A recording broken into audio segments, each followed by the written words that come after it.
Caravanserais in the Seljuks were not only safe resting points of the most frequently used trade routes of that period, but also gave the period of a characteristic feature with their architecture.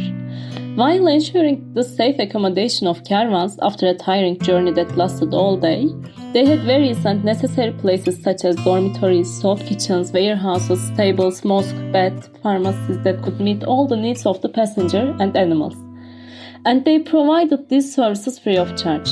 In addition, many of the caravanserais were established as foundations by the Seljuk sultans and statesmen.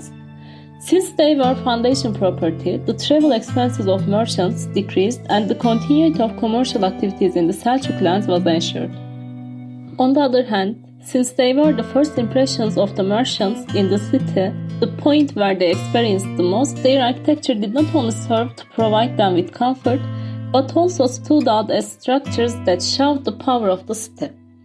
Caravanserais built at strategic points during the Seljuk period to ensure safe accommodation and continuity of trade not only contributed to the development of international trade and the further improvement of the state's economy, but also became centers of both commercial and cultural interactions, as these structures reflect the elegance and functionality of Seljuk art in their architecture.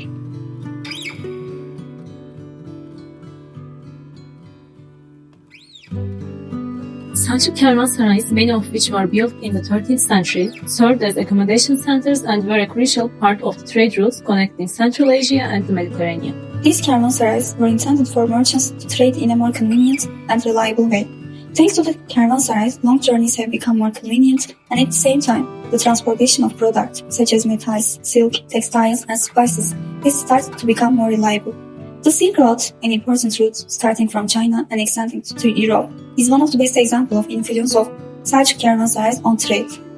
Caravanserais were very important for merchants traveling on Silk Road, which connects to Eastern and Western economies and is one of the most important routes for international trade. Thanks to this important route, not only merchants, but also sages, armies, ideas, religions, and cultures interact with each other from east to west and from west to east.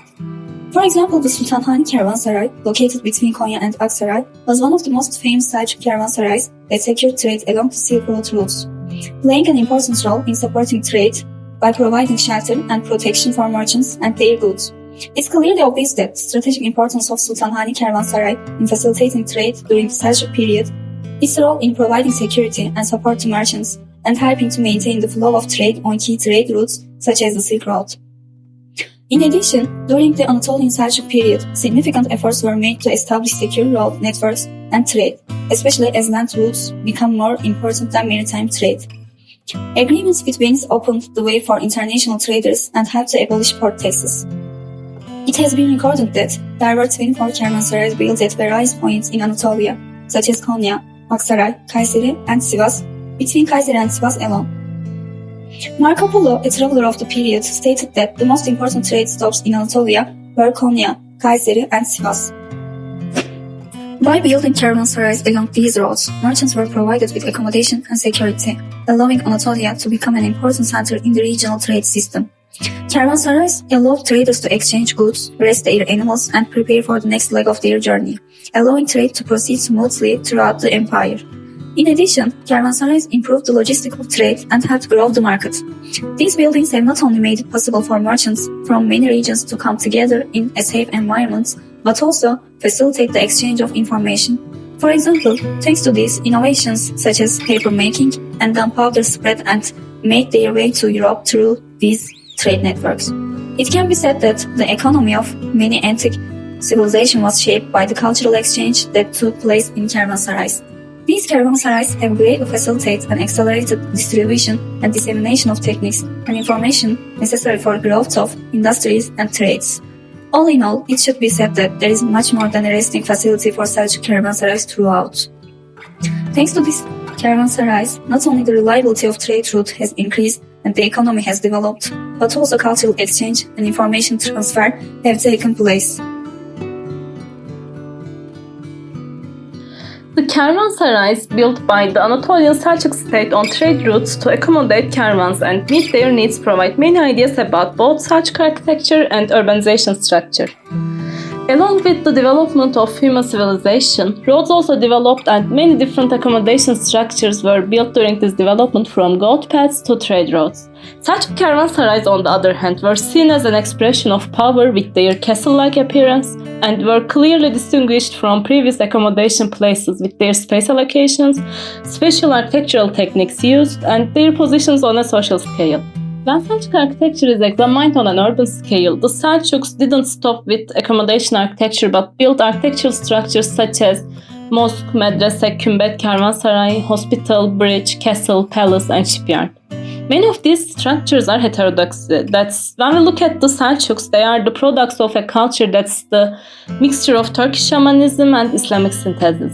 On the other hand, Seljuk architectures consisting of the basilica foundations are encountered in cities where Christian people were exiled, such as Malatya, Sinop, Alaiya, and Aksaray.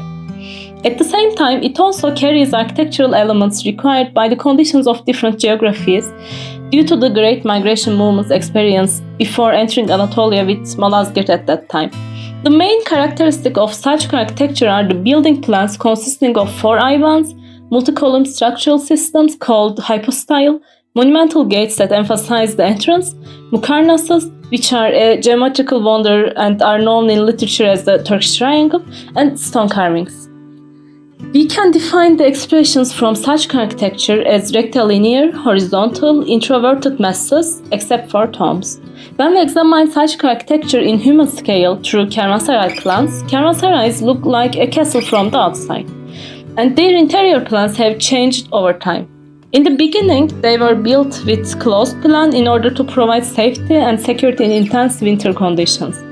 Later, with the prosperity and economic developments, they were built on a courtyard plan like palaces and houses in Seljuk cities. Inside the huge caravansarais that look like castle from the outside, there were facilities such as baths, mosque, treasury, and barracks around a large semi-open and open-plan courtyard. The facades of the caravansarais were built simply to give the appearance of a castle made of cut stone or rubble stone. Monumental gates called taç kapı were used as a representation of magnificence and power. These gates were decorated with mukarnas, the Turkish triangles, which are the most specific feature of Seljuk architecture and require serious geometrical analysis. Mukarnas constitute the most striking part of architecture, not only in caravansarais but also in mosques, madrasas, and palaces. Their function is not only to provide visual satisfaction, but also provide load distribution in dome arch transitions. In summary, Caravanserai architecture in Seljuk is the product of a strong synthesis and is of great importance for that period, not only with its architecture, but also with its role in the urban context.